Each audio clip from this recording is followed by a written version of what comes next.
আর এই মুহূর্তে আমরা নজর রাখবো মেখলিগঞ্জের দিকে। সেখানে মেখলিগঞ্জে নাবালিকাকে ধর্ষণের অভিযোগ সামনে আসছে, আর দোষীর শাস্তির দাবিতে বন্ধ চলছে। সেখানে দোকানপাট বন্ধ করে বন্ধ, এবং মেখলিগঞ্জে সেখানে ধর্ষণের অভিযোগ, নাবালিকাকে ধর্ষণের অভিযোগ, ধারালো অস্ত্র দেখিয়ে ধর্ষণের অভিযোগ, ষাটোর্ধ্ব প্রতিবেশীর বিরুদ্ধে ধর্ষণের অভিযোগ, দোষীর ফাঁসির দাবিতে 12 ঘন্টার বন্ধ মেখলিগঞ্জে। সকাল থেকেই বন্ধ রয়েছে দোকানপাট, বাজার। নির্যাতিতার পরিবারকে হুমকিও দেওয়া হয়েছে এমনটা অভিযোগ। শনিবার জামালদহ ফাঁড়িতে লিখিত অভিযোগ দায়ের। অভিযুক্তের শাস্তির দাবিতে ফাঁড়িতে বিক্ষোভ দেখায় নির্যাতিতার পরিবার, এবং দোষীর ফাঁসির দাবিতে 12 ঘন্টার বন্ধ মেখলিগঞ্জে।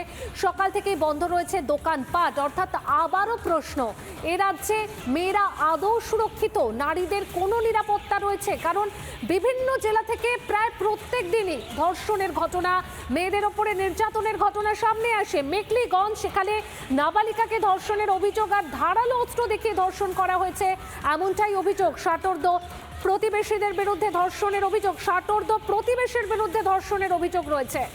নির্যাতিতার প্রতিবেশী কি বলছেন একবার শোনাই আপনাদের। আমি বাড়ির পিছনে যাচ্ছিলাম, তো গিয়ে দেখি আমাদের বাইরে একটা পিছনে বাগান আছে। ওই বাগানের মধ্যে একটা মামা বাড়ির পাশে, ওই মামাটা একটা বোনকে মানে ধর্ষণ করতেছিল। দা রেখে এক হাত দিয়ে মুখ চিপে ধরছে, আর একে দাঁড়া ছিল নিচে।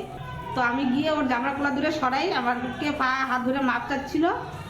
চাওয়ার পরে আমি নিয়ে গেলাম ওর বাড়িতে, মেয়েটাকে পৌঁছায় দিয়ে আসলাম। আমি যদি না যাই তো মেয়েটাকে মেরে ফেলতো। মেখলিগঞ্জে নাবালিকাকে ধর্ষণের অভিযোগ, রাজ্য বিজেপির সভাপতি শ্রমিক ভট্টাচার্য এবং রাজ্য বিজেপির সহ সভাপতি তাপস রায় কি প্রতিক্রিয়া দিয়েছেন রাখবো আপনাদের সামনে।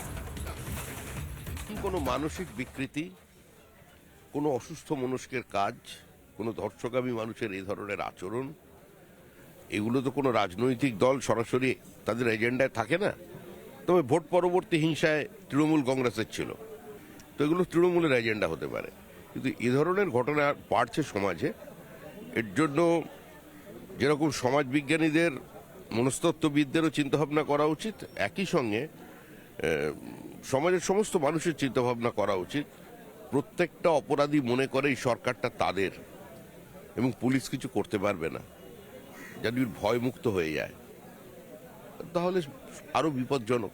তৃণমূলের যারা মহিলা পদাধিকারী, মহিলা এমএলএ, মহিলা এমপি,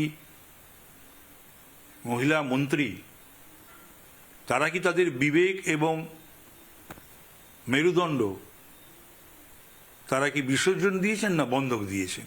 পাশাপাশি আমি এটাও বলবো যে বাংলার বুদ্ধিজীবীদের কি হলো? বাংলার বুদ্ধিজীবী এত ঘটনা ঘটে যাচ্ছে, তারাও কি তাদের বিবেক বিসর্জন দিয়েছেন আর মেরুদণ্ড বন্ধক দিয়েছেন? একটা কথাও তারা বলছেন না কেন? ভয় না অন্য কোনো কারণে? নানা ধরনের কন্টেন্ট দেখার জন্য লাইক করুন, শেয়ার করুন আমাদের ফেসবুক পেজ, সাবস্ক্রাইব করুন আমাদের ইউটিউব চ্যানেল। পাশাপাশি অন্যান্য ব্রেকিং নিউজের জন্য অবশ্যই চোখ রাখুন রিপাবলিক বাংলায়।